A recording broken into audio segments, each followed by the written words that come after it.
I've been around so many people. Like, I've done shows with Shah Rukh Khan. Shah Rukh Khan's massive, you know what I mean? I've been around top sports stars and stuff, and I've never really been starstruck, but I was like, whoa, when I met them. 100%, that was my main goal, but at the same time I was working. Many people don't know this, you know what I mean? I used to be at Wellesbourne Market. I bought like a 24-foot stall, a burger trailer, so I was selling doner meat and doner meat, chicken kebab, chicken pakore. You know what I mean? So I'd do that on a Saturday, Sunday, and then on a Monday to Friday I'd be back into my fitness. Because like to open up a gym and stuff, it's quite expensive. I was flying high, and I wasn't content. I'd always wanted more. But now, like I says, I'm happy whether there's 20 quid there or there's not 20 quid there. I'll be happy, down for me. Because you know what it was at this stage? It was, I'm winning so many things. I've won Sports Personality of the Year, I've won Personal Trainer of the Year, I've won Excellence in Health and Fitness of the Year, I've won Young British Muslim of the Year. So I need to win this bloody show, man. It's doing my bloody nutting, What's happened with me is I've come to the gym on a Saturday morning, and I've gone to the Sainsbury's, and the Sainsbury's have said to me, but there was lots of police at your gym yesterday. I'm unaware of. Anyway, I've gone to the spa to pick something up. They've told me the same. Gone to pick up my clothes from the laundrette, and she says, like, did you have a drug raid or something? And I thought, whoa, that's clicked my head now. What's going on, people? Welcome to the 5th episode of the Minted Minds podcast. So I'm joined here with a very special guest that goes by the name of Waheed Aesthetic. How's it going, bro? Good, man. Can't complain, to be fair. Yeah. So I'm just going to go straight into it in this podcast, bro, because there's a lot that we need to go through. Okay. And before we start, yeah, Minted Mindset, where's the name come from? That I like the name. Okay. But I wanted to ask you, where does it come from? I like this. I've got a question. First time, bro. I've not. You know what it is? It's a good name. It's a good name. So the name Minted. So you know when you see someone that's got a flashy car, or mint, they say, "Yo, that guy's minted." Okay. Yeah. But there's a lot more that comes to it. Okay. Yeah. So it's like having a minted mind. You get me? So to acquire, a flashy car, nice clothes, big house, flashy lifestyle, people always just look at the money aspect of things in it. But it's how did he acquire that? He has to use his mind in it. So that's where I got that. So that's why all my guests, they've achieved something. There's something that they can bring to the table in value. So obviously you've done well, mashallah. There's a lot that we want to talk about. And man. I like that. Perfect. Like it, yeah? Minted. Yeah. I'll start using that terminology a lot. It is quite good, isn't it? Yeah. Who came up with that? Was it a joint collaboration? I'll give it a Minted Mindset X Waheed Aesthetic. Signature. So Waheed, you've pretty much smashed it in the fitness industry. Yeah. But you obviously do a lot more than that. So if you had to label yourself, as in, are you a personal trainer? Are you an entrepreneur? What would you consider yourself as first? That's a very good question, because I'm in that stage now where how long am I actually going to be able to train and do this bodybuilding thing? So it takes a lot out of you. I've just said to you, I feel I'm 30, but I feel a lot older, because bodybuilding itself takes a lot out of you. I've been coaching for like 10 years. Entrepreneur, I'd like to think, because alhamdulillah, I've got some successful businesses and I'm looking into other little ventures. So I don't know what I'd look at as myself, I've just answered the question, but I've asked you the question myself. So I wouldn't really know, to be fair. A bit of everything. A bit of everything. I think it all ties in as well. As a personal trainer, then you open up your own gym, and then you become an entrepreneur, then you're doing, then you started XYZ. Yeah, 1,000,000%. Exactly. Yeah. Mm-hmm. So I think, you started off as a personal trainer. I started off as a personal trainer. Initially, I started off as a model. Okay. Okay, so my initial background came from modelling. How old were you when you started modelling? I started modelling when I was at university. Okay. So it was 18, my 19. Second year at university. Okay. And I got told to do a shoot for a woman called Jessica Jewelry. And I'd done the shoot and stuff. And then she booked me in again, but she says, I want you to be topless. So I thought, if she wants me topless in this shoot, I'm going to put some work in, to make myself look the part. Hence the name aesthetic, pleasing to the eye, modelling. And obviously the fitness side of it. And then I got into some shape and I thought, I've done 10 weeks of work, I look half decent, let's pursue this a bit more. And obviously with my degree it coincided, and I got into personal training. When you got into modelling, did they reach out to you, or was it something that you were looking to do anyway?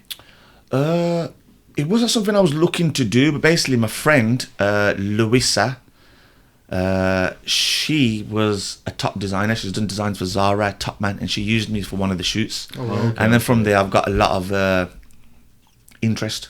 Okay. Oh, right. So obviously, how did it go when you told your parents about, you know what, I'm gonna become a model? How did they take it? Nothing. You know what, I say the truth. I'd like to think my parents have been so supportive in everything I've done, and I couldn't thank them enough.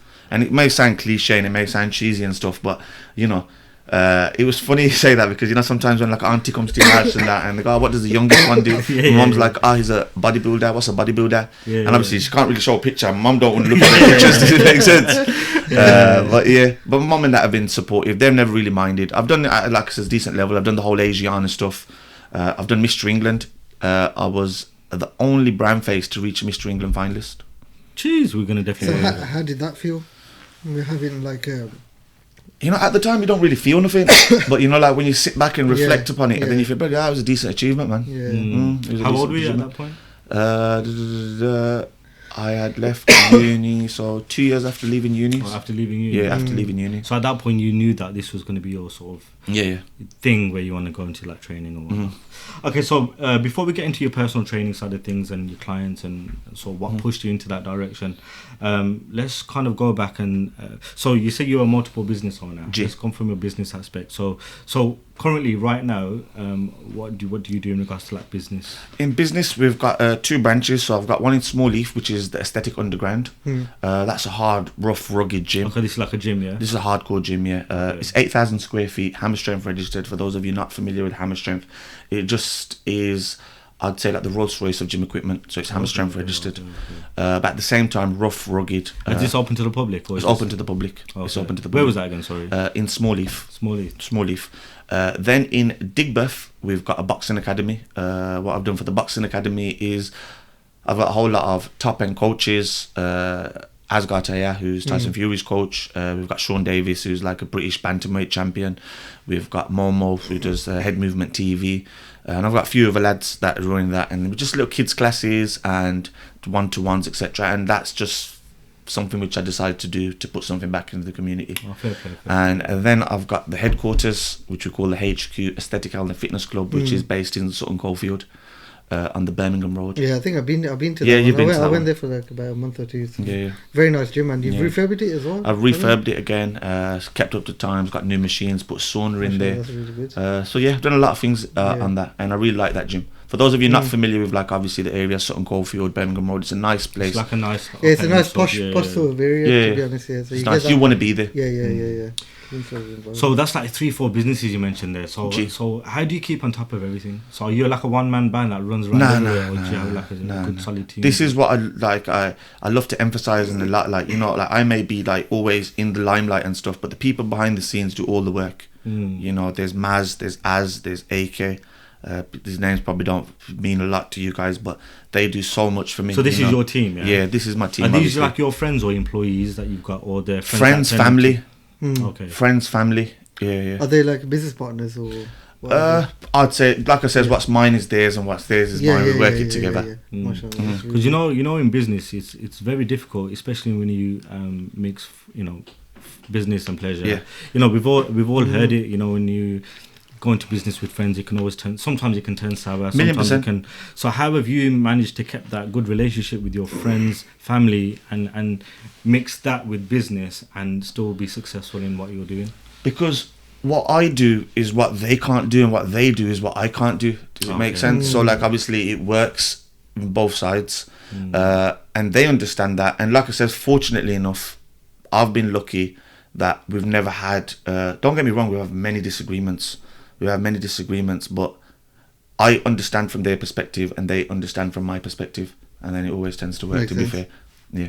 So communication, really. Communication. Who gets the last say though? They say I'm spoiled. They say I'm the spoiled one. No, I think that's a common thing, because that's a question I ask a lot of the guests that come on, and they say pretty much where your strength is, focus on that, and if you can bring someone in that's got strength in maybe one of your weaknesses, let them focus on that. Yeah, 1,000,000%. Like I says, everyone's got their own roles in everything. Yeah. Like I says, I'm not going to tell an accountant how to do my accounts for me, No, no doubt. and vice versa. Someone's going to coach, not going to tell me how to coach. 100%. Okay, so we briefly spoke about how you got into fitness, but modeling.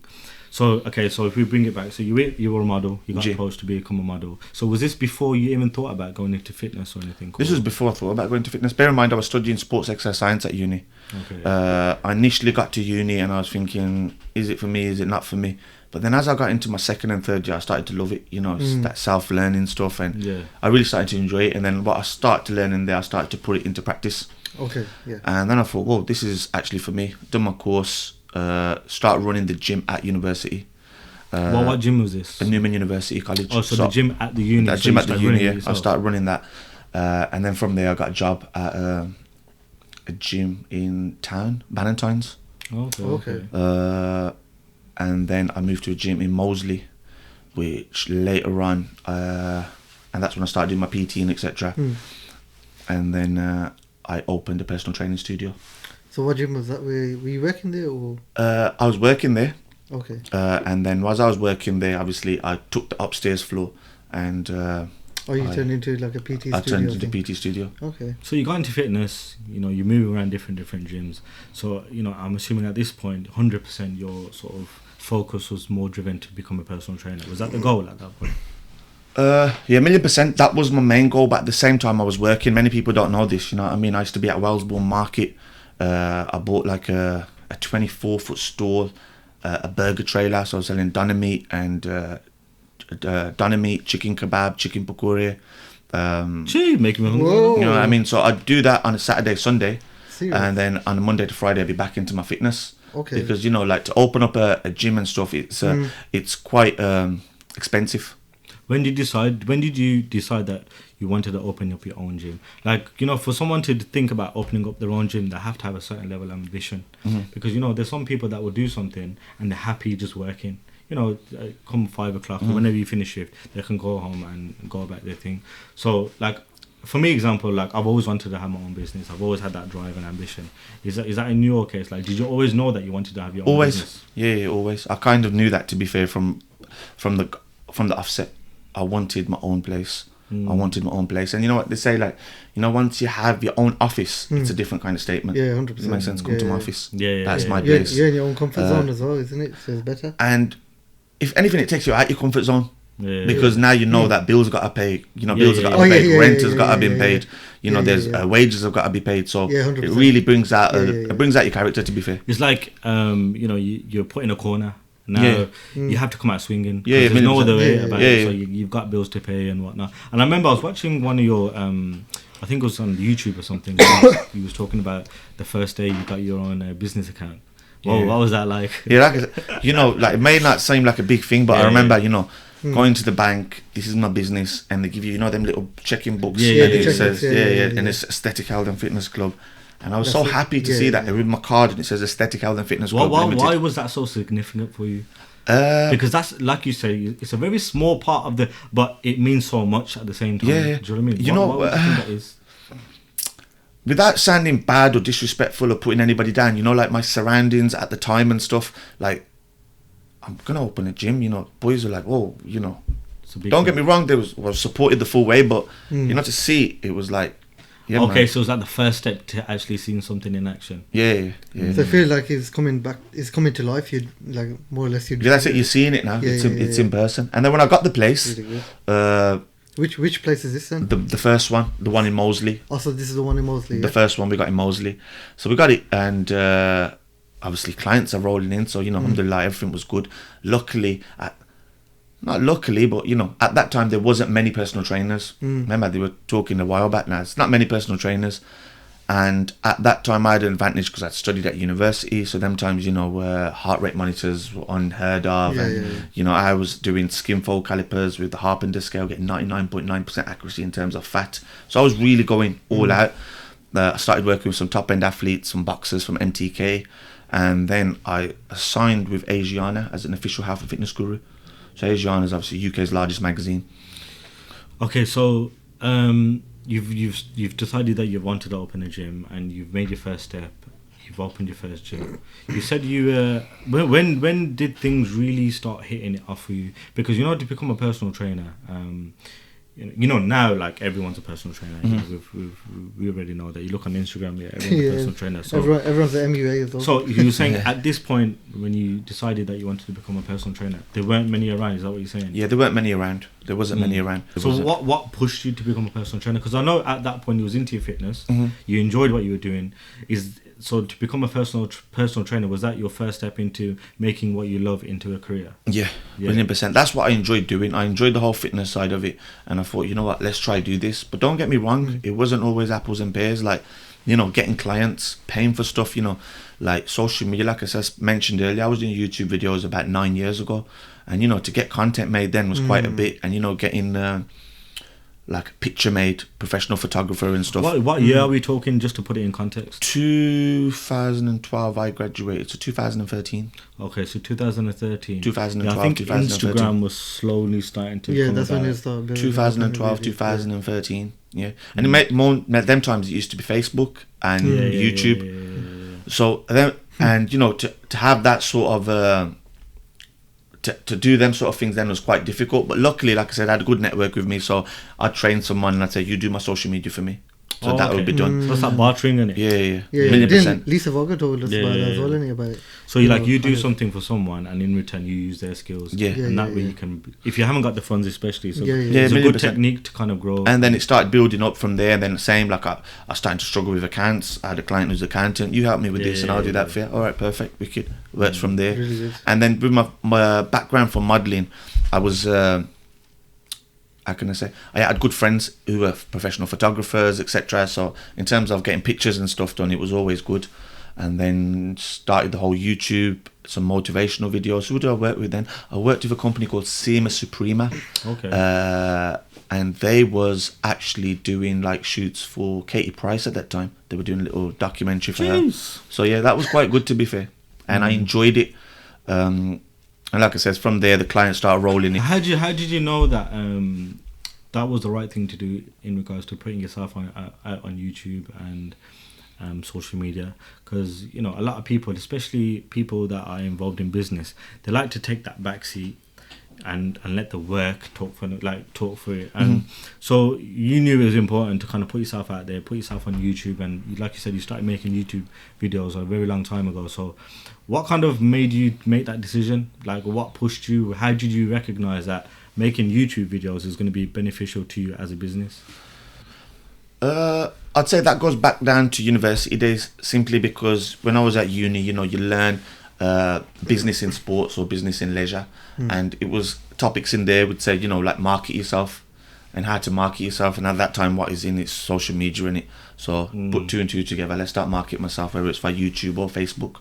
So that was my way of doing it. So did you feel comfortable coming and doing that and putting yourself out there? Because you see, like in the Asian community, like especially in Birmingham, you see the Birmingham Asians, they find it difficult to put themselves out there. Especially back then, because nobody used to do that. Yeah, but you know what it is? I've always been an extrovert. Yeah. I always like that thing, which I don't know if it's a good thing or a bad thing. I don't know if it's good or bad. But sorry, man. No. So I've always been extrovert, and I always want to be out there. You know, even when I played football, I used to wear the gold boots. Rather than playing that one. So that was always, I knew I wanted that. I think also with being a model, I'm pretty sure that gave you some sort of confidence. Yeah, 1,000,000%. Okay, so you're out on social media now. You're putting yourself out on YouTube. So you know, before you open the first gym, is this what you were doing, or is this as you were? I was doing this before I opened my first gym. So you're putting yourself out there. Is that when the clients started to come in? The clients started to come in as I was doing all this. Remember, at first it was hard to even get clients. I was training my friends for free to get enough content to put out there that I've got clients. See, that's important what you just said there, because that's another thing that I want to sort of emphasize. Is, you know, when you're first starting out, a lot of people look at people on social media and they're comparing themselves to someone that's already put in the work. Like for you, for example, now, if someone was coming up to become a personal trainer, you know, they'll look at you thinking, oh, how is he getting all the clients, and you know, how is he driving the nice cars, and how is he meeting all these people? But what they don't understand, at one point you were doing it for free. Yeah, 1,000,000%. And this is what you really need to emphasize on, you know, because people think you get a course and bam, clients will start rolling in. It's not as easy as that. And what I like I says, I've become a personal trainer. What I'm not going to walk around town personal training t-shirt. Clients are going to start coming to me. True, So I need to show something, and I always say showing is better than talking. So what do you show as a personal trainer? You show transformations, and our, you know, like I said, personal training in itself, it's not a necessity, it's a luxury. How many people are going to pay that fee? And in order for them to pay that fee, they need to see why they're paying. You know, they got to be end product, and I need to show an end product. So what I did, a few good friends of mine, trained them for free. We got holidays to Ibiza, wherever we were going, and I says, lads, I'll get everyone ready for this. Yeah. So we had befores, we had afters, and once I had about 5 befores and afters, that was it, and then from there it was alhamdulillah, it was good. And then I think, you know, word of mouth kind of plays a big part. Massively. Because like I said, when I've trained, I think it was 4 good friends of mine, I had good transformation with them. Then pictures started circulating everywhere, and then when I did starting to get the clients in, then you've got a portfolio with personal training. You got a good portfolio in terms of befores and afters, and Bob's your uncle. And on top of that, you know, if you lost weight, your friends can ask you, yo, how did you lose weight? You can say, yo, man, like Wahid was there, you know what I mean? No, it definitely plays a big part, because obviously, you know, I'm trying to lose a bit of weight or something. And I think, you know, when you see these transformations, it kind of makes you feel as if, you know, I can do it. I can do it. And, you know, if Waheed has been able to sort of turn this guy into what he is now, it's kind of that kick and that push that someone needs. So, you know, props to you for recognizing that, you know, that was the way forward. Because a lot of people don't, you know, recognize these pain points in regards to growing a business, you know, and I really like the fact that you've, you know, started doing this for free. Because, you know, you need to build a portfolio so you can show your clients. And, 1,000,000%. Which is the latest gym? Because I'm pretty sure you said that you opened a gym during the lockdown. Have you opened a gym? I opened a boxing academy during lockdown, yeah. So how did you do that, bro? There's businesses that are closing down, and gyms obviously got the biggest hit, haven't they? Yeah, 1,000,000%. And, you know, mashallah, you've been able to kind of open up in a new venture. So how did that come about, and what made you sort of make that decision? It was just that I felt like, I said this in the talk when I opened the gym, and I says, you know, I've always wanted to put something back to the community, and thank God I'm in a position where I could give something back. And because I could give something back, that is exactly what I wanted to do. I opened up the boxing academy, and alhamdulillah, I've had a good network. So, you know, top coaches, top nutritionists, top strength and conditioning coaches, top boxers, top prospects who are coming to me and asking me, where should we go?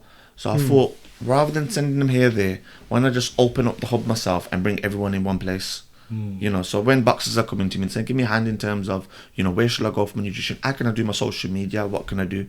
So I thought, rather than doing that, I'd rather just bring it back home and do it there. So I kitted out the gym. And then from there, it's been wicked. But, you know, that's had a bit of a setback simply because of lockdown. We opened up 2 weeks, fully sold out. Kids absolutely loving it. And then closed for lockdown. And coming the 12th, I don't think we'll have to do classes till the 21st because classes are still not allowed. So that's a bit of a sad thing, but hopefully, like I said, God knows best. When it's back rolling, it'll be back. No, that's it. It's going to come with the back of the bang, because you're going to get loads of, you're going to get that surge of people. And same with that, you know, when you mentioned earlier, word of mouth, etc. As soon as I opened up, I never posted much on social media, but this client told his nephews, this client told that person, and then within like 2 weeks, I had to send people back and say, I need to get more coaches involved.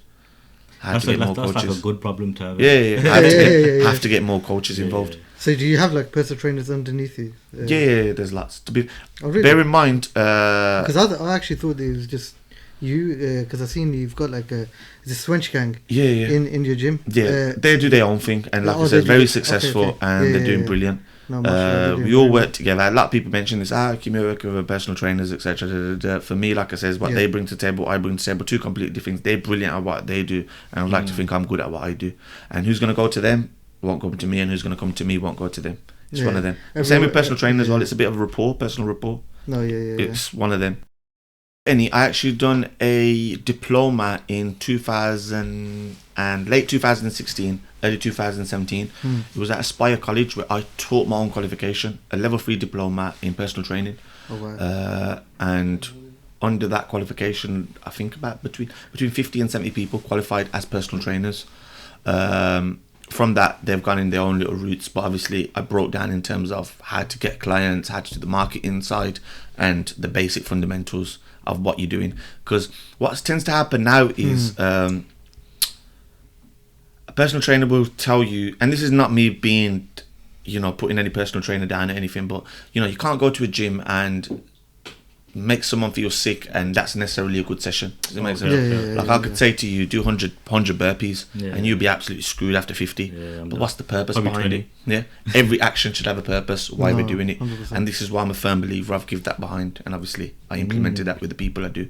And at the moment, there's me, AK, and Kane, the three of us who are obviously running all the clients. And obviously the clients come to me, and then obviously I've got a blueprint built over the last 10, 11 years. And how would you scale? Is this a way to scale the business? Because obviously you can't be with every single client. Or, if you're trying to open up more, more gyms, and because obviously you're the man right now, you with Waheed. Everyone wants to train under you, but what happens if you're fully booked? What happens in that case? Obviously, that's up to the clients and themselves. Some people personally want to get trained by me. That's not 100% possible all the time, simply because I can't do X amount of clients in a day.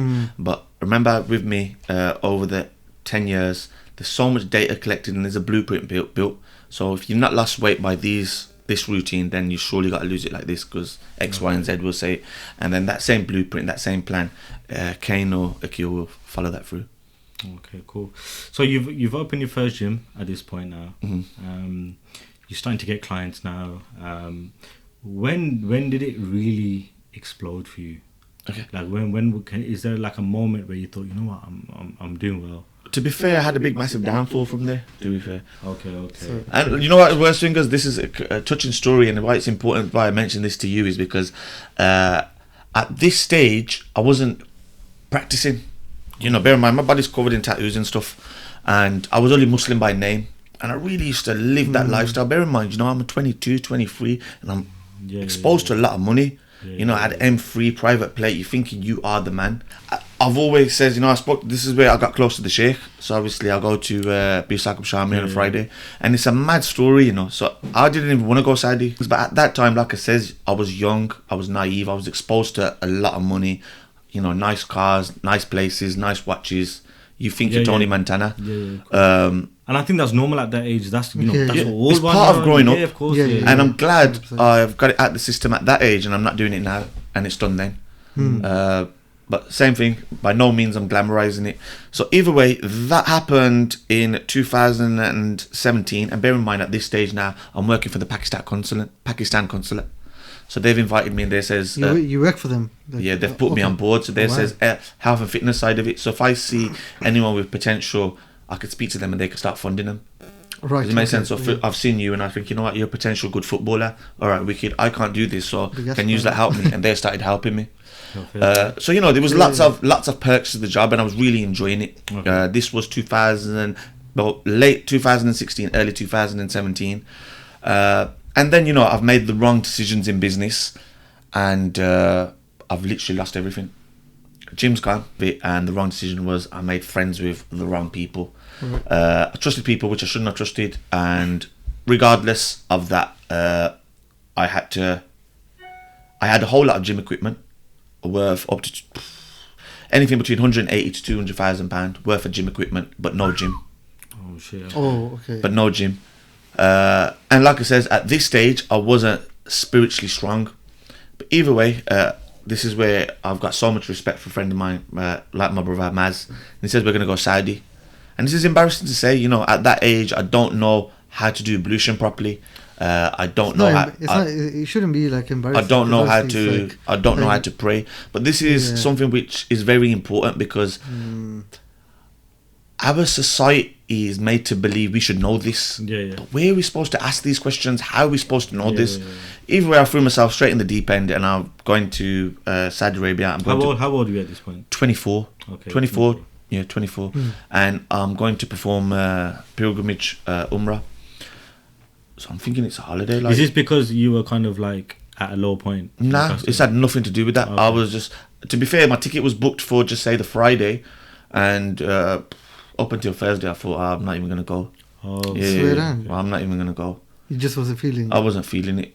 Because Matt said book it, I said book it, and I wasn't going to go. But either way, come on the Friday, I've decided to go. At them times there was Air Max Golden Bullets. I must have bought them for a lot of money at that time, you know what I mean? LV bag.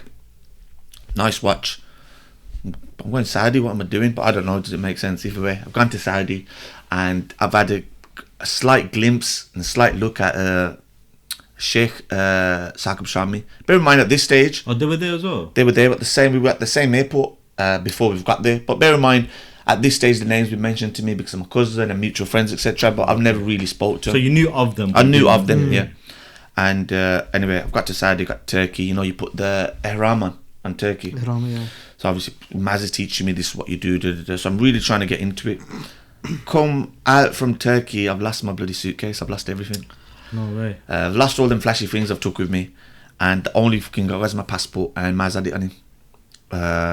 So you had nothing. I had nothing, literally nothing. And it was Ramadan. Bear in mind, as embarrassing as it is, I had never ever fasted up until that age, like properly. Wow. So I wanted to keep my fast and everything properly. I could have easily got somebody to transfer money over, etc., but I opted not to. And so was it just you and the ihram and the passport and Maz? And then from there Maz, and then obviously the group that I've gone with. Yeah. And it was a big life changer for me, and it just showed, and I realised that all these things don't mean nothing, don't mean anything. And I had the best time in my life. You know, but at the same time, you know, I'd go to certain mosques and say, how long have you been a Muslim for? Because they've seen tattoos and they've seen that. I said, no, I've been a Muslim all life. So when did you revert? And then I actually went to see Sheikh Saqib Shami. And What made you want to see them? You know, when something pulls you to someone, it was one of them. I was pulled so close to someone, and it was mad. It was mad. I think there's a certain aura as well that Pirsab has here, and you won't. You be can't able, explain. You can't it. explain it. You can't explain it. But so everywhere I've gone to them and had a little chat to them, and you know, I've been around so many people. Like I've done shows with Shah Rukh Khan. Shah Rukh Khan's massive. You know what I mean? Yeah, massive. I've been around top sports stars and stuff, and I've never really been starstruck. But I was like, whoa, when I met them. Whoa. And that's a statement, you know. That's a statement. And I swear it was such a nice yet powerful experience. Okay. So either way, I loved the whole thing. I enjoyed it. They taught me basic etiquettes, you know, of how to carry yourself in the proper way and these things. So it wasn't just like you need to do this. What you're doing is wrong. Never put me down and know nothing. No. This is No how you do judgment it. or nothing. No. I flew back and everything started falling into place. Also, they taught you this in Saudi Arabia? Taught me bits and bobs in Saudi Arabia. Wow. And then when I come back, you know, it's mad because this was another great story. There was a client of mine called Jawad. Yeah. And Habibi I was Jawad. teaching him how to lose weight, yet he would come to my house and teach me how to do wuzu properly and how to read Qaeda. And I thought, you know, roles are reversed, and it's such an amazing thing. It was amazing. And then from there, obviously, I started to go a gathering on a Friday, and Friday teaches you lots of basic stuff, which I highly recommend to a lot of people, specifically of my generation, anyone between the ages of 25 and 30. We do a lot of things by just doing it. And I said this earlier in the training side, every action should have a purpose. Why do we do wuzu like this? Why do we pray in a certain manner? Why do we do these actions like this? You know, always ask these questions. I even came in and says, what you wouldn't know. Does it make sense? Because if you're not learning, then you're not really doing much. And I came back and I actually started loving stuff. I was loving the talk, started implementing it into real things, and it was good. This is when we seen a building on Boyer Street in Small Leaf, and we decided all that equipment which we've got from that gym, we put it in there. We done a massive opening, and never looked back. It was from then. It was mad. You know, alhamdulillah, it's been good since then. And then after that, I opened another gym, and after that, I've opened another gym. So you meeting Pir Saqib Shami, that obviously changed your life. Was that is that when your whole life changed? Can you say that? Is that safe to say? I'd like to say yeah. I can say that was when my whole life changed. And you know what the beauty about this is? Every Friday I wear a jubba, and you know, Sutton Coldfield, predominantly Caucasian people. You're walking in there with a jubba, they see me in small shorts and t-shirt usually, and they say, "Bloody, what's he wearing? Does he make sense?" And when it's namaz time, we take the music off and we pray. First few times I've got that aura, like what's happening there? And then it was just like a normal thing, and such a beautiful story again. There was a lad who used to work at the gym called Andy. He actually started going to to the gathering with me, and he reverted as a Muslim. Mashallah. Mashallah, Right. mashallah. So you reverted and on. I'd like to think my actions helped. So your you know actions what I mean? help. Right. That's massive. It's not a small thing, obviously. You know, getting someone. Yeah, from 1,000,000%. a And you know, Muslim like I says, background. we've got this platform on social media. Hence, I says, you know, what I mean, don't promote no negativity because we've been put in this place for a reason. So let's post positive stuff. Let's That's it. promote positivity because you don't know who's looking, whose life it could make an impact on. The negative side, like I says, it pushes onto everything. You know, when they say, you know, keep yourself away from toxic people. Same on social media, keep yourself away from them toxic people because it can half start rubbing off on you. I think with social media, you can use it in a positive way and you can use it in a negative way. Yeah, 1,000,000%. You know, if you're following the wrong people, even on social media, your whole feed is going to be negative. Yeah. You know what I mean? Yes, 1,000,000%. So it's like social media is powerful, man. Yeah. It's very powerful. Very, very powerful. Very powerful. And this is another thing as well. Social media is given a platform for everyone. For everyone. So sometimes it's given a platform. People don't deserve a platform. I'm in no position to say that, but I can say that.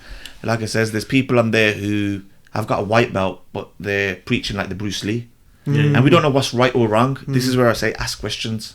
Ask Exactly. questions is Yeah, very important. 100%. That comes with anything on there. Yeah, it's because it's important who you take inspiration from or even And advice. from. And advice. Yeah, 1,000,000%. Because, you know, a lot of we've all seen it, bro. You know, all these fake people, all these fake entrepreneurs that, you know, got money and you don't know where it's come from. Do you know what I mean? And it's important to kind of be aware of, especially with social media, because we're all on it. Yeah, You know what I of mean? course. And we spend 1,000,000%. a lot of hours on it. Like, you'll be surprised on how much time we take out just to kind of feed through the whole social media world. Yeah, of course. And same things, a lot of things which is glamorized on social media, and it could give it can have the wrong impact on the younger generation, even the older generation. When I say the wrong things glamorized on social media, like, you know, the music nowadays, it's completely, you know, the way that has an effect.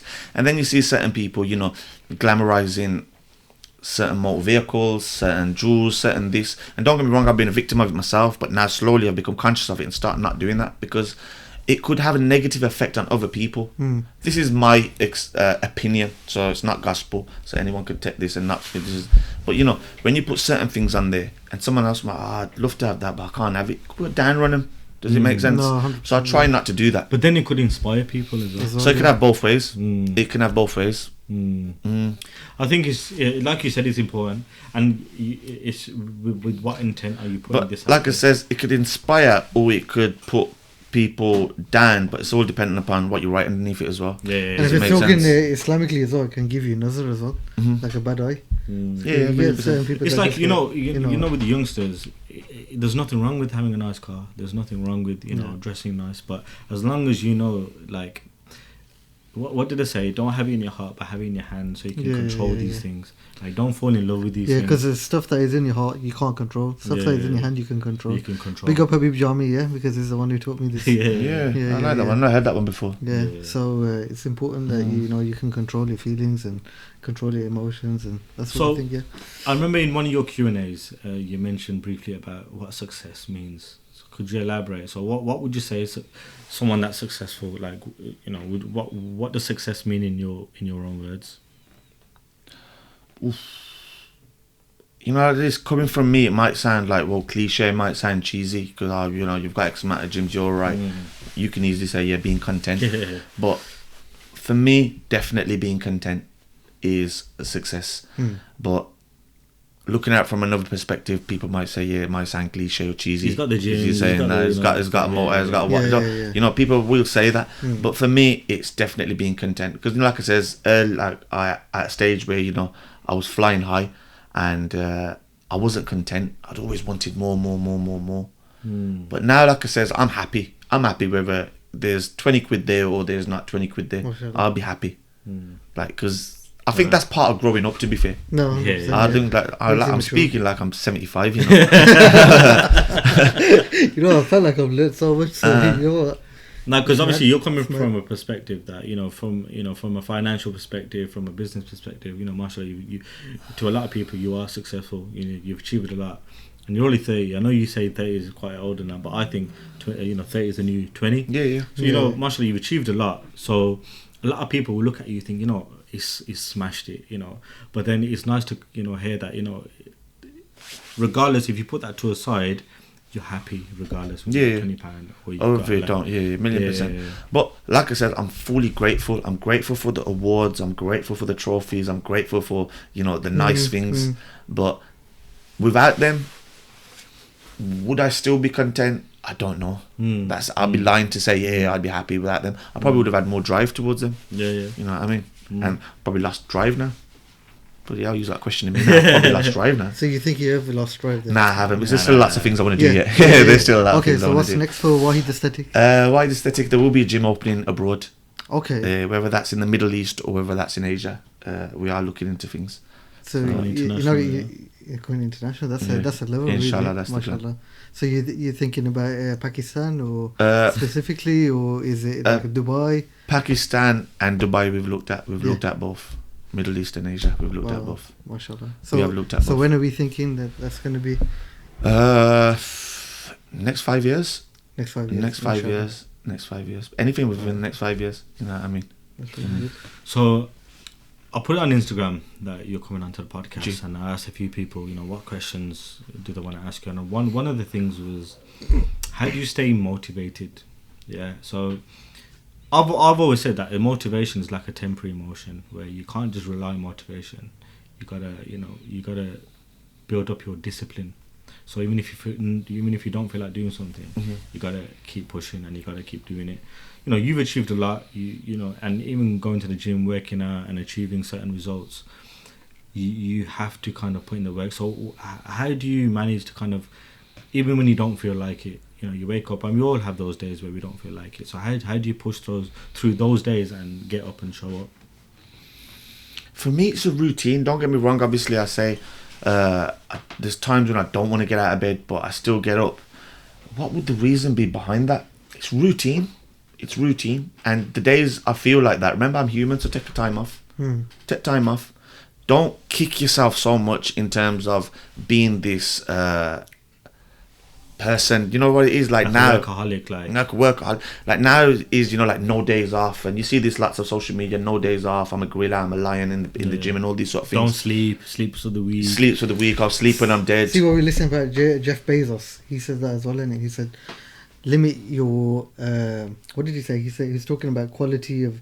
Use your time in a qualitative way rather than quantitative way. So, you know how people shorten their sleep and they have more hours in their day. Yeah, you know, so that it won't be as productive because you won't be energized. Yeah, you won't be energized enough, so hence get them done early hours, and then you've got enough time to spend time with your family as well. You know what I mean? So there's a lot of things exactly to it. what you say, and you know, don't work so hard. Work a bit smarter as well. You know, 100%. so you know, like this comes like this analogy you could use in training and you could use in life as well. I think you could use this what you just said in any sort of aspect of life. So with like, you know, when you first start training, you want like, even when clients come to me like, you only train 2 days a week, only 3 days a week. No, I could train 5 days a week. Train 3 days a week. We need to rest, recover, grow. We need to get more performance, longevity. We've got a long time to go. Same with life, you know. Don't kill yourself waking up every morning 5 o'clock, going to bed at 12 o'clock because sleeps for the week. You know what I mean? Wake up early, go to bed early. Sleep's important for growth. You know? So take it easy, you know what I mean? Don't kill yourself in order to, you know, the whole story, Rich Daddy, Poor Daddy, was in pretty much. Yeah. So that kind of moves me on to my next question. So sleep's important, but also taking time for yourself. So what would you do when you're not working on your businesses and stuff? What do you do for a bit of downtime? I'm a Villa fan. So I love the football. I go hunting. Hunting? Yeah, I go hunting. Let's talk a little bit about that. So with the hunting, obviously we do deer hunting or whether it's pheasant hunting. Where's this? We got lots of farms, you know. Yeah. We go Chippingham, Evesham. Why? Yeah. What got you into hunting? Friends, Just you know. hunted up. Yeah, friends were doing it, interesting. and then from then obviously I've just stuck to it. Okay. So that's good. I do yoga. Okay. Yeah, I do yoga, which I enjoy. And other than that, what else do I do which I really enjoy? Boxing, I actually got a license as a professional boxer, but Serious? I couldn't do that. I couldn't continue that because I tore my bicep from way. snapped off the bone. It snapped off the So bone. what happens about that then? Like you can't you're still- not medically fit then, according to the boxing federation. According to the boxing Federation, British Board of Boxing. Yeah. But you know, even when I've done this, they says to me, "You never be able to train." But the following year, I won a show and I got invited to the Worlds. So you never know. Let's talk a little bit about the competition, because GT. I know you've taken part in a few competitions. Yeah. So when was your first competition? My first competition was in 2013. How old were you at this point? 2013, so I just left university. How old are you when you leave uni? About 21? 21. 22. Around Okay, so let's do. How did that go? It never went the best. I had to qualify to get there, and it was at NEC. It was the largest expo in Europe, body power expo. Oh, yeah. Got there, never done the best, to be fair. But this was great for me because, you know, I was doing stuff without a coach or without researching. This was just stuff which I've learned at university and I started doing. Then it built me to start learning more stuff, which start implementing with other clients. Took time out. I done another show in 2015. A couple of years later. Yeah. A year or two later. Same. Never did the best. I placed fourth out of the 8 or 9 people. Same. I wasn't gonna let that down for me, because you know what it was at this stage. It was, I'm winning so many things. You know, I've won Sports Personality of the Year. I've won Personal Trainer of the Year. I've won Excellence in Health and Fitness of the Year. I've won Young British Muslim of the Year. So I need to win this bloody show, man. It's doing, you know. And then it was 2015. I took time out in 2016.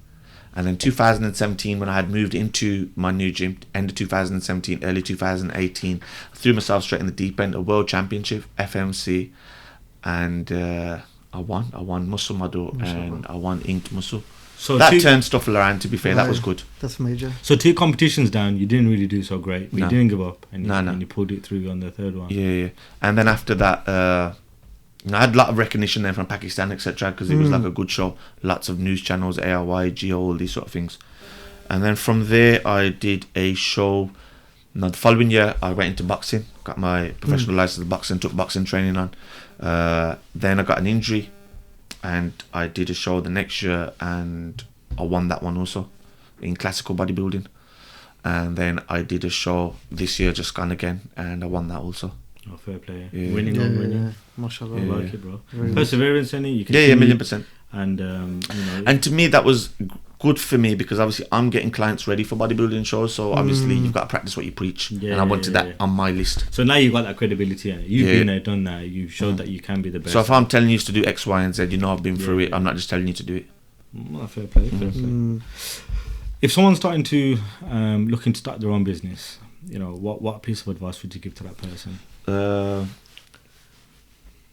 Do your homework, know your competitors, be ready for sacrifices, and be ready for no free time. Yeah, you know, I think that's a big one. Yeah. It's only now that, you know, I mean, I get time to myself and stuff after 5-6 years. You know, but even sometimes now, like the alarm would go off at like 4 o'clock, and you're thinking, but I'll have to check who it is. Constantly checking cameras and stuff. Sometimes staff not turning up, so you'll have to cover up. You know, there's so much. It is like a baby, and you'll always have to look after it. 100%, So first one is know your competitors, simply because you need to know exactly what everyone else is doing. Do homework in terms of what are you going to bring to this which somebody else ain't got. So like a unique selling point. Because you know, there's so much of these tea things now. I don't drink tea, but there's everywhere now.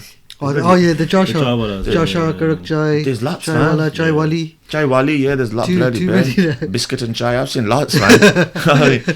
And I just don't see like where's it all going. What's the difference? You know, I'm not a big fan of tea, so I couldn't tell you.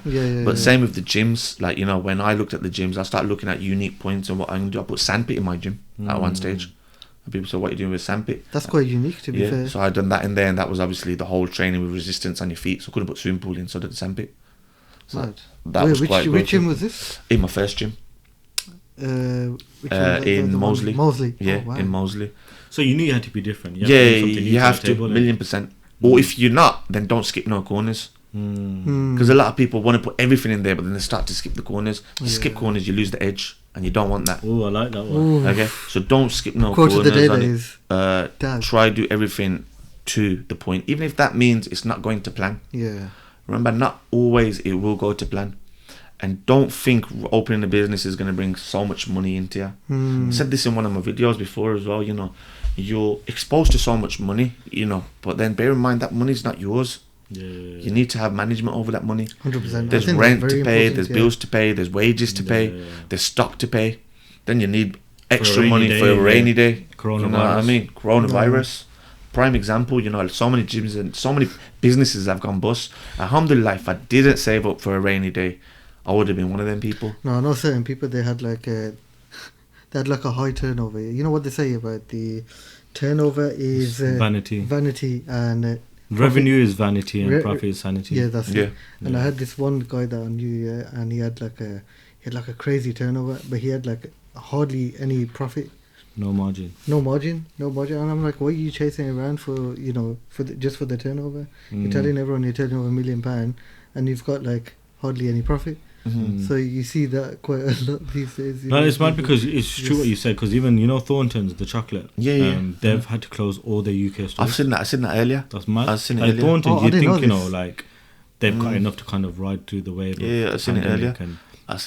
They've had to close down the whole gym industry. People are protesting and whatnot. And like we had that situation with the police coming to your gym. That was a torrid experience, to be fair. And same thing, like I said, I wouldn't want to glamorize in terms of F the police and all these sort of things, but I totally understand why some of the younger generation are like that. You know, what's happened with me is I've come to the gym on a Saturday morning, and I've gone to the Sainsbury's, and the Sainsbury's have said to me, but there was lots of police at your gym yesterday. I'm unaware of. Anyway, I've gone to the spa to pick something up. They've told me the same. Went to pick up my clothes from the laundrette, and she says, like, did you have a drug raid or something? And I thought, whoa, that's clicked my head now. So now I've gone to the cameras, I've rewinded the cameras. So people are going to think all sorts. Yeah, 100%. So obviously the people in the local shopping centre are saying that I need to really know what's happened. So I've looked at the cameras, and there's like 2 riot vans, about 18 officers, blacked out vests, heavy-handed. They come to do the bollocks. Sorry about the language. Come to do the, whatever. So I'll stick to bollocks. So I've rewinded the camera, and I've looked, and I thought, bloody hell. So I phoned the police station, Sutton police station. Says, can I speak to the sergeant? Obviously, who's in charge of this, dispatch these officers. I want to know why these officers have come to my gym. And I wouldn't say never, but the way she spoke to me was like I'm an idiot. Yeah, I actually recorded the conversation. I actually listened to it, and I was like, I recorded the conversation. I was listening to it, and I was like, how? Like she was acting arrogant. Yeah, too bad. And all I'm asking is, why have the police come to my premises? Yeah.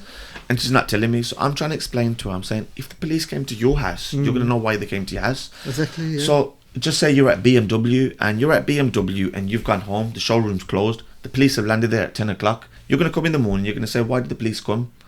It's a normal thing to tell them why the police have come to the office. We'll tell you, etc. Refusing to tell me. So what I've done, I've got that, and I says, I'm going to put this on social media. I want answers. I've put it on there, and my followers are pretty good, to be fair. They've tagged West Midland Police, and they've given them a whole lot of grief. And this is the mad thing: they've replied to me on social media where we've millions of people on there, and they says, we've got grief over this video, and it was due to getting reports as a COVID breach, which was obviously not right. And obviously we've gone there, and it wasn't there. And it just goes to show, you could speak to them on the phone, they're not going to answer, but social media they will. So it never made no sense. So they're better on social media than real life. That's all I want to know. Then the Birmingham Mail got in touch, and then I've told them their story, etc.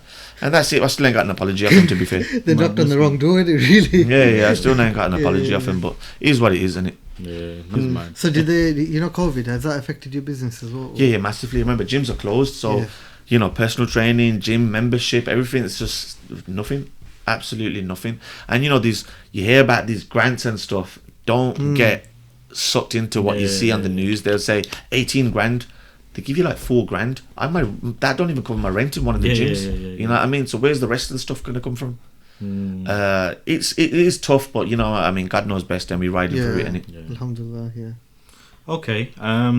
Again, another question from Instagram was best advice for cutting for your average Joe. So someone that's basically not looking to get in like stage shape, just someone that's starting out maybe, or just for your average person. First things first, water intake, and manage your water. A lot of people say, I drink lots of water, but do you manage it? Because like I says, to me, I'd be thinking I'm drinking a lot of water. You'd say, how much water do you drink?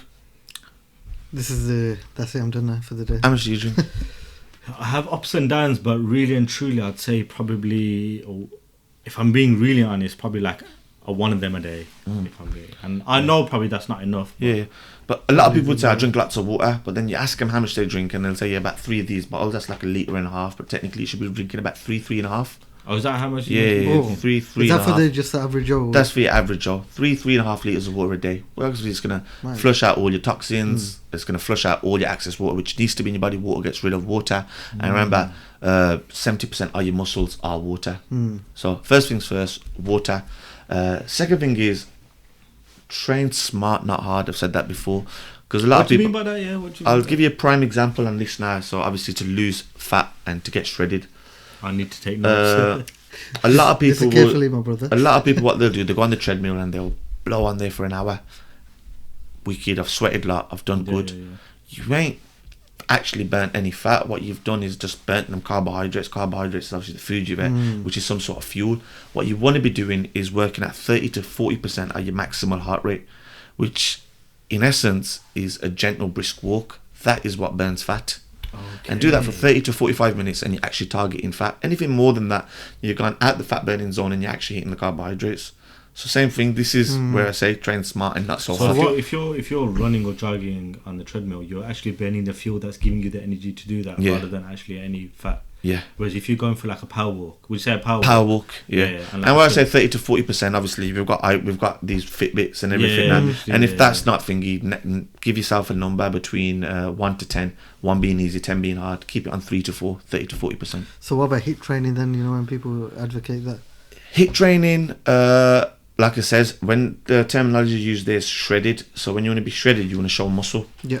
And if you start doing the HIIT muscle, you're going to target a lot of the muscle fibers and burn that muscle out. Okay. But obviously to lose weight, HIIT training, yeah. But to get shredded, Because you want to like retain this. that muscle, is yeah, it?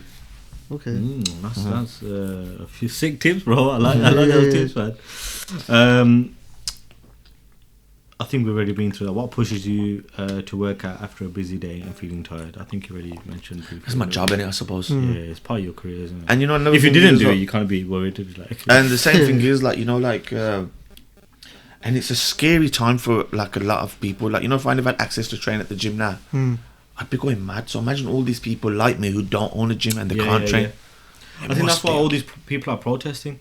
There's been so many The protest ain't gonna do nothing though. Because it's not even just like for your physical aspect; it's for your mental aspect. Yeah, as well. 1,000,000%. Like, it kind of keeps you mentally sane. Like, you know, going to the gym, Yeah, releasing that 1,000,000%. stress and whatnot. Yeah. Loads of, like, I think a lot of people would have been able to handle the whole lockdown situation better had the gyms been open. Yeah, 1,000,000%. Do you know what I mean? 1,001%. 1,000,000%. And you know what the thing is, like, I speak, you know, I'm nosy and I speak to so many people. When gym people come to the gym, I always ask them, and a lot of them have been affected massively, man. Like, massively. Huge, it's massive, because some people just don't. They just want to go to the gym just to get away from their missus, just to, you know, just have a little downtime to themselves almost. Yeah, Do you know what I mean? But like I said, you know, all the endorphins and all these hormones it is going to release while you are training. You can't get that. Like, it's not going to be. And it's a big thing now. It's a massive thing. Yeah. What's next? Where do you see yourself in the next 5 years? I know you mentioned you want to open up a gym abroad. Open up a gym abroad. Next 5 years, I've said this a few times to be fair, and it's not really happened as of yet, but I always wanted to be into movies. I wanted to get into a movie, yeah. Acting or whatnot. Acting. But the thing is, I can't act. That's the problem. Hollywood or Bollywood? That's where the problem comes. Bollywood. Bollywood. Yeah. Okay. I'd love to be in a Bollywood movie. What about Pakistan? Pakistan. Nah, I want to be Bollywood, to be fair. Yeah, Bollywood. Bollywood's And I'd really want to get into Bollywood. Yeah, Would you take fair acting enough. classes? I've took acting classes in the past. Yeah. Okay. I've took acting classes Have in you the been? past. Have you been on like the television or anything? In I've terms been of on acting? TV lots of No, in times, but terms of never acting. No. Acting. I reckon you get there, you know. Nah, because never. That Yeah, sort of yeah, mentality 100%, and the person you are, like, you won't give up. Don't get me wrong, I've had lots of opportunities to do these music videos, and that's not me though. Well, music videos. Yeah, Well, like like ones to the Asian Asian ones. ones. Yeah, a few people I've got. That's not really me. That Tasha Well, Tar Mixon- wanted me no, on her. Tasha- yeah. Yeah. Bunters Bang, wanted bang me on one. her. It's not really me, man. It's not really me. Who Hunters as well? Hunters, Oh, but man. I can't really. That's not really me. I Yeah. can't really do the whole Peter Andre thing, mysterious Yeah, guy yeah, in the window. You got to think about your brand as well, innit? Yeah, 1,000,000%. yeah. whatever you do, because you are the brand. Yeah, you are the 1,000,000%. company. 1,000,000%. And that goes back to saying when obviously I was onto the Big Brother finalists. So this was 2016 again. Wait, so you applied to go on to Big Brother? No, Big Brother actually messaged me on Instagram. So hold on, Big Brother approached you? On Instagram. Mad. Yeah. They messaged me on Instagram and they says obviously... what year was this again, sorry? 2016. 2016, Yeah. 2016. That's mad. 2016. They messaged me on Instagram and it says, we'd like to have you on this thing. So send me a clip. So I sent them a clip. I spoke to the boys, little banter. Yeah, let's do this. Bam, sent them a clip. They done an audition here in, you know where the library is? What's that building called next to the library? Birmingham Library. Symphony Hall. Symphony Hall. That's So a little thing there. Whatever, done, perfect. Then they says, you know what? Coming to London. It was one of the colleges. So I've not told the boys. I said, lads, we're gonna go on a night out tonight. So either way, we've got there, and I says I need to pop out somewhere. Okay. But then I've told them I'm gonna go here. You really? I said, yeah, I'm going there. I've gone there. I've done it. Bam. I've left. What did you have to do? What was it? So you'd be in a room, about 10, 12 of us, lots of different people. But there was like rooms of like 7, 8 rooms, but 12s and 12s and 12s. This is the final lot. And they'd ask you certain questions, like in terms of, in this room, who do you think's the richest? And then you'd put them in a number, and then you'd have a little discussion about it. In this room, who do you think's the funniest? And then you'll have a little discussion, and they'll have a thingy. That's what we've pretty much done. I got a phone call about 2 weeks later. Yeah, you're on. We want to speak to you. So yeah, give them a call. Bam. Obviously you're through, but obviously now you'll have to go to France. So what you do with the Big Brother contestants is once you say yeah, you're going, you can't tell nobody, and they move you to France. So you have to make up some excuse as to why you're going to France. And they put you to France, not in England. And you move to France, and then from France they So put you back into. Is that because you can't easily go back and tell your family? I don't know why they do So that. so you can't tell your family either. But they says no, you can't tell no one, and you're going to France, and then from France, obviously you go there. And at that stage, I thought, it's not for me, you know. It would have been funny, but nah, it wasn't for me at the time. You know, it would be funny seeing a Pakistani guy from Birmingham. You know, on. I'd like to think a normal Pakistani guy. You know what I mean? I use the terminology normal. I'd like to think I'm normal. I don't know what normal is nowadays, to be fair. But you know, there's a big representation of lots of different South Asians on these reality shows at the moment. Yeah, 100%. To trying to make an example out of these people. That's what it is. That's what I feel anyway. I think it's a wise move anyway. I decided not to be fair. I had to think of the brand. I had to think of the brand. You remember what happened to Shilpa Shetty, Eddie? Exactly. Like, you know, she did well though, to be fair. She won, but obviously after all the stuff anything that you can do on there will turn into a meme. So you could have coughed it. Now it would have. Now it would have. And like I said, you know, with everything that's happening now in life, like for instance, in the world, not in life, like you look at the Meghan Markle and the Prince Harry thing, the memes on it are hilarious. It's meant to be a serious matter, but I just laugh at the memes. The internet is undefeated. You can't beat I think, was it about 2 years ago when Iran and America were getting into a war? And then the memes, like if a bomb dropped, and then you're looking at the memes, and you don't think about a war now, you just laugh at the memes. It's like we're watching a movie. Like you know what's going on in the world. Sometimes it's a movie when you're looking at these memes. It is crazy. It's crazy. People are too quick on the internet as well. They just come. Have them ready. You know these meme pages. You know what they actually do. Let's just say there's a boxing match between two not boxing. Just say MMA. McGregor and Khabib. They'll have folders ready with the memes. So you know if Khabib wins, they'll have memes ready for Conor, and if Conor wins, they'll have memes ready for Khabib. Like serious? Yeah, they have them ready, bro. Yeah, 100%. Probably a business going on. You don't know. No, but these meme pages are businesses, isn't it? Yeah, they are businesses, I suppose, isn't it? Businesses. There's people out there that take this, and they won't have like one meme page. They'll have like a whole network of them. Yeah, I can imagine. And they can bring in quite a bit of money, brand deals and stuff like that. But okay, now that brings us nicely on to the end of the podcast, man. I appreciate your time today. Where can people reach you on socials? YouTube, Instagram, Facebook, Waheed Aesthetic. Waheed Aesthetic. Yeah, that's the one. Nice one. On to the next people. On to the next.